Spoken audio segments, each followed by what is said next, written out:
Welcome back. You are listening to the home of forbidden romances. Prepare yourself, because tonight's story will leave you breathless. The sound of the heavy leather folder hitting the polished mahogany table was a gunshot in the silence of the boardroom, signaling the execution of a decade of devotion. Project Ether is too vital for a fatigued mind, Julian, Alistair Thorne said, his voice a smooth baritone that had once been the only anchor in Julian's life, but now sounded like the scraping of a blade against bone. I'm handing the lead to Leo. Julian Vane stood frozen, his hand halfway extended to accept the file that had just been slid past him, landing instead in front of the wide-eyed, trembling youth at the end of the table. Leo, 22 years old. Soft, unruly chestnut hair. A nervous habit of biting his lower lip. He was a carbon copy of Julian from 10 years ago, before the sleepless nights, the corporate warfare, and the unspoken, crushing weight of loving a man made of ice had sharpened Julian's edges. The boardroom, a cavern of glass and steel overlooking the gray, weeping skyline of London, suddenly felt devoid of oxygen. Julian looked at Alistair, the CEO of Thorne Enterprises, the man he had served as executive assistant, shadow, and unacknowledged partner for a third of his life. Alistair didn't even blink. He was looking at Leo with a gaze that wasn't professional. It was a hungry, nostalgic ghost hunting for a memory. Sir, Leo stammered, his voice thin. I'm just an intern. Mr. Vane did all the architectural structuring. I can't. You have potential, Leo. Raw, untainted potential. Alistair interrupted, finally glancing at Julian. His eyes were the color of a frozen lake, beautiful and deadly. Julian is tired. Look at him. He's been running on fumes for years. It's time for fresh blood. It wasn't the demotion that shattered Julian's sternum. It was the logic. Tired? Julian had built Project Ether from the ground up, bleeding into the blueprints, negotiating with sharks in Hong Kong and vipers in New York, all to secure Alistair's legacy. He had done it because he foolishly believed that if he made Alistair the king of the world, the king might finally look down and see the knight at his feet. But Alistair wasn't looking at the work. He was looking at the face. He was replacing the worn-out doll with a shiny new version. Julian slowly lowered his hand. The trembling was internal, a seismic shift in his soul. He adjusted his silver cufflinks, a gift from Alistair 5 Christmases ago, impersonal and expensive. I see, Julian said. His voice was steady, a testament to 10 years of discipline. You believe the project requires a specific aesthetic. Alistair frowned, a microscopic crease between his brows.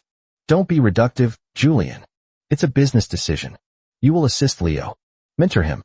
Teach him your efficiency. Train my replacement. Train the boy who looks like the ghost of your dead first love, the man I was never enough to replace. No, Julian whispered. Alistair paused, his pen hovering over a document. The air in the room grew heavy, charged with the static of a brewing storm. Excuse me. I said no, Alistair.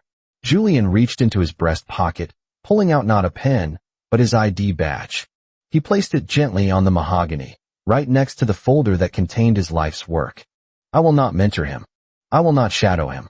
And I will not watch you play out this necrophiliac fantasy with a child who doesn't know you break things just to see if they can be put back together. Alistair's face darkened, his jaw clenching. You are being dramatic. You are paid to be useful, Julian.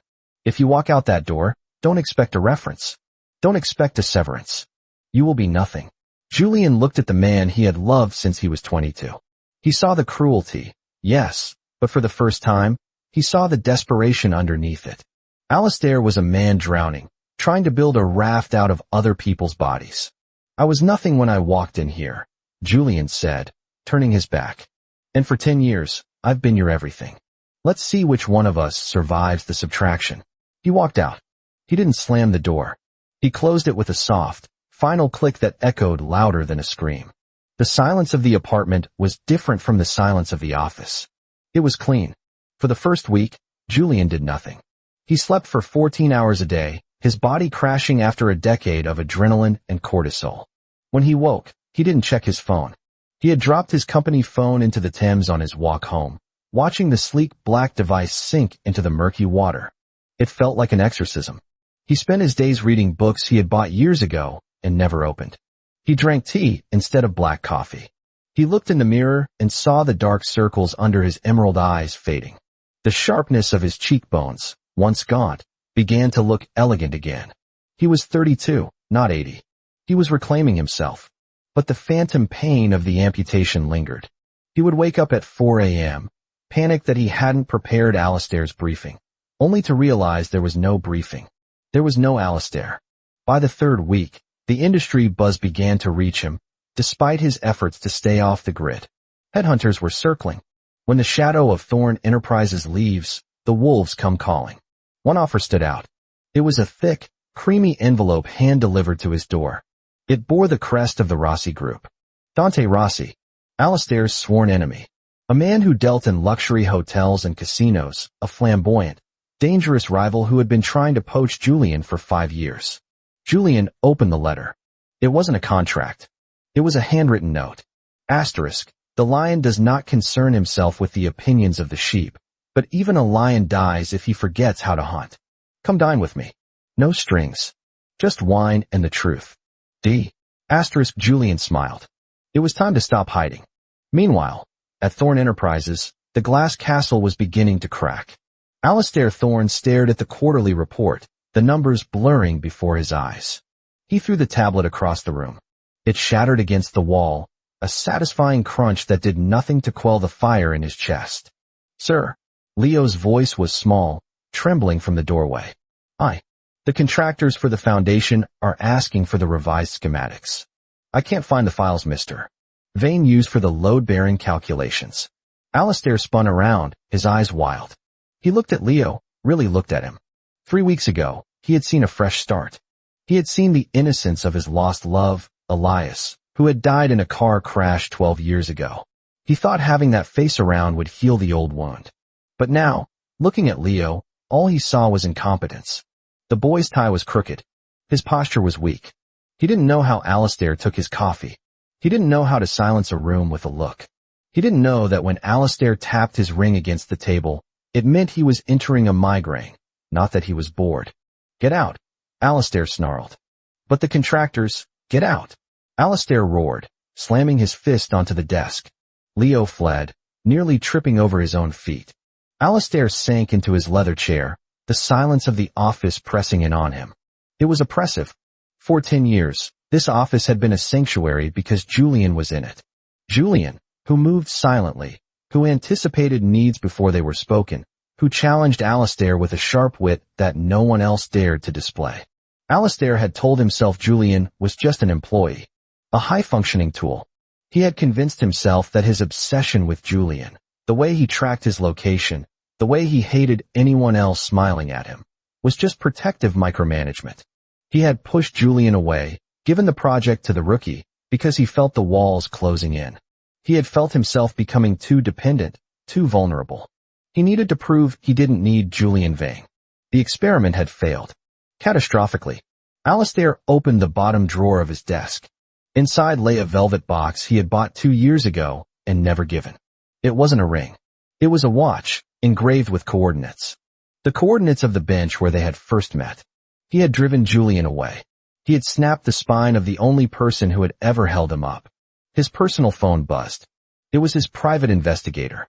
Asterisk found him. He's attending the Rossi Gala tonight. As Dante's +1. Asterisk the blood in Alistair's veins turned to liquid nitrogen. Dante. Alistair stood up, grabbing his coat. He didn't care about the board meeting in 10 minutes. He didn't care about Project Ether. He was going to burn the Rossi Gala to the ground if that's what it took. The Rossi Gala was a kaleidoscope of gold, crystal, and falsity. The elite of London were gathered in the ballroom of the Savoy, sipping champagne and trading secrets. Julian stood on the balcony, the cool night air caressing his face. He wore a tuxedo of midnight blue velvet, a stark contrast to the severe black suits he had worn for a decade at Thorn Enterprises. He held a glass of vintage Pinot Noir, feeling lighter than he had in years. You look like a painting, mio caro, Dante Rossi purred, stepping up beside him. Dante was a large man, charismatic and warm, with eyes that laughed. Are you reconsidering my offer? Executive VP. Name your salary. Julian took a sip of wine. I'm considering it, Dante. But I need to know if you want me for my mind, or just to spite Alistair. Dante laughed, a rich, booming sound. A bit of both? But mostly because you are the smartest man in this city, and it is a crime that you were hidden behind a desk for so long. Before Julian could reply, the balcony doors were flung open. The chatter in the nearby ballroom died down instantly. Alistair Thorne stood in the doorway. He looked like a fallen angel. His hair was disheveled, his tie loosened, and his chest was heaving. He ignored the gasps of the socialites. He ignored Dante. His gaze locked onto Julian with the intensity of a sniper scope. Julian. Alistair breathed, stepping into the cold air of the balcony. Dante stepped in front of Julian, a protective wall of muscle and expensive cologne. Thorne. You weren't on the list. And you look like hell. Move, Dante. Alistair growled, his voice low and dangerous. This doesn't concern you. It does when you're harassing my guest, Dante replied, his smile gone. It's fine, Dante, Julian said, placing a hand on the Italian's arm. He stepped out from behind his shield. He looked at Alistair, expecting to feel fear or anger. Instead, he felt a strange, detached pity. What do you want, Alistair? Did Leo forget how to convert the metric measurements again? Alistair flinched as if struck. He took a step closer, stopping only when he saw the cold barrier in Julian's eyes. Come back, Alistair said. It wasn't a command. It was a plea. Julian laughed softly. Come back? To what? To being a stand-in? To training a child to take my place? You made it very clear, Alistair. I was a shadow. Shadows don't dictate terms. I was wrong, Alistair said, the words tearing out of his throat. The project. I didn't give it to him because he was better. I gave it to him because the board. There were rumors of corporate espionage. They were looking for a scapegoat if the structural integrity failed. I knew the soil samples were unstable. I couldn't let your name be on it if it collapsed. I gave it to the boy to keep you clean. Julian paused. The logic was twisted, Machiavellian, and entirely Alistair. To protect the thing he valued, he had tried to put it in a glass case, even if it meant breaking its heart. You could have told me, Julian said quietly. You could have trusted me. But you don't know how to trust, do you? You only know how to control. I was afraid, Alistair confessed, his voice breaking. The rain began to fall, a sudden London downpour, soaking them instantly. Every time I looked at you, I saw the only thing I had left to lose. And I panicked. I tried to push you away to prove I could survive it. But I can't. I haven't slept. I can't breathe. The house is full of ghosts, Julian, but you're the only one haunting me. He dropped to his knees. The great Alistair Thorne, the Ice King of London, knelt on the wet stone of the balcony, heedless of the mud staining his trousers, heedless of the eyes watching from the ballroom. He reached out, grabbing the hem of Julian's velvet jacket. Please, Alistair whispered, water dripping from his lashes, mingling with something that looked suspiciously like tears. I don't want to stand in. I don't want Elias. I want you. I want the man who argues with me at 3 a.m. I want the man who knows my coffee order. I want the man who built my empire while I was too blind to see he was building a home. Julian looked down at the man kneeling before him. He saw the vulnerability that Alistair had hidden from the world for a decade. It was a powerful drug, seeing a god brought low. Dante whistled low in the background. Well, that's a new one. Julian crouched down, bringing his face level with Alistair's. He reached out, his fingers brushing the wet hair from Alistair's forehead. The touch made Alistair lean in, closing his eyes, desperate for contact. You broke the trust, Alistair, Julian said, his voice firm but not unkind. You don't get to just say sorry and fix 10 years of neglect. I'll earn it, Alistair rasped, opening his eyes. They were burning with a terrifying intensity. I will spend the next 10 years earning it. I will give you half the company. I will fire the board. I will burn the city down if you ask me to. I don't want the city, Julian said. And I don't want half the company. Then what? Anything. Julian stood up, looking down at Alistair with a newfound authority. The power dynamic had shifted. The assistant was gone. The master had arrived. I want to be courted, Alistair. I want you to work for it. You want me back?